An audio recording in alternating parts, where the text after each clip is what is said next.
Mara welaýatyna käbir azyk önümleri, hususan şeker, günöwa karyagy we gök bakçy önümleri gymmatlady. Bu barada Azatlyk radiosynyň habarçysy 22 martda Sewitden habar berdi. Şekerin 1 kilogram 19 manada, pomidor 15-19 manada gymmatlady diýip Azatlyk radiosynyň habarçysy maglumat berdi. Diňe bu haritler däleýsem günöwa karyagy 36-40 manat aralygynda satylýar. Bir näçe gün öň bu ýagy 26 manada satyn alyp bolýardy.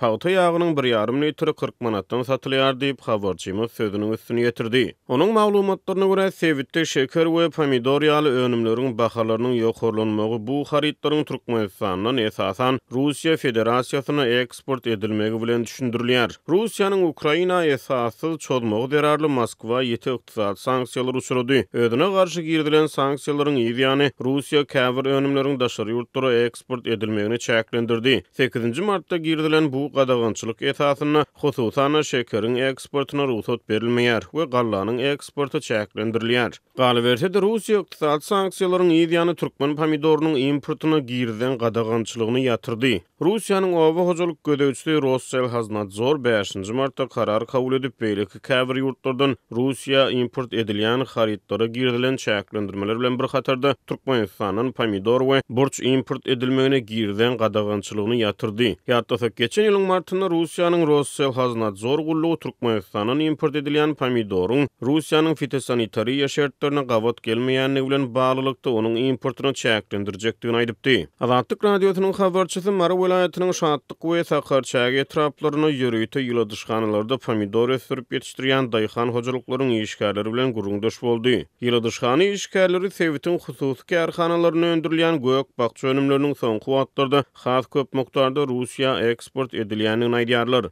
Yerli bazarlara hili pes pomidorlar ýerilýär diýip bir ýyladyşgany işgär Azatlyk radiosynyň habarçysy bilen guruldaşlykda aýtdy. Galaberse de Mara welaýatyna Türkmenistanyň iň ýeri şeker zawody ýerleşýär. Ýurdun käbir sewitlerine döwlet plan borçnama esasyny ösürilip ýetişdirilýän şogundur. Bu zawodyň şeker önümçiligine çygymal hökmüne ulanylýar. Türkmenistan, Russiýa, Azerbaýjan we Hindistan ýaly ýurtlardan şeker import edýär. 2019-njy ýyla çenli bar bolan statistiki sanlara görä Türkmenistan ýurda import edilýän şekeriň 51,5 götürümini Azerbaýjanyň, 21,1 götürümini Birleşen Arap Emirliklerinden, 15,8 götürümini Russiýadan, 9,84 götürümini Hindistanyň hemde 1,53 götürümini Belarusdan import edipdir. Galaberse de Türkmenistan ýurda import edilýän uny esasan Russiýadan we Gazagstandan satyn alýar. Soňky ýyllarda Türkmenistanyň Ewraziýa ykdysady birleşigi bilen sowda gatnaşygy ýokarlanypdyr. Şol bir wagtda hökümet resmiýetleri import edilýän haritlaryň içerki önümçiliginiň artdyrylmagy ugruna tagalla edýänliklerini aýdýarlar. Öňkü prezident Gurbanguly Berdimuhammedow 4 martda geçiren hökümet maslahatyna bazarlaryň we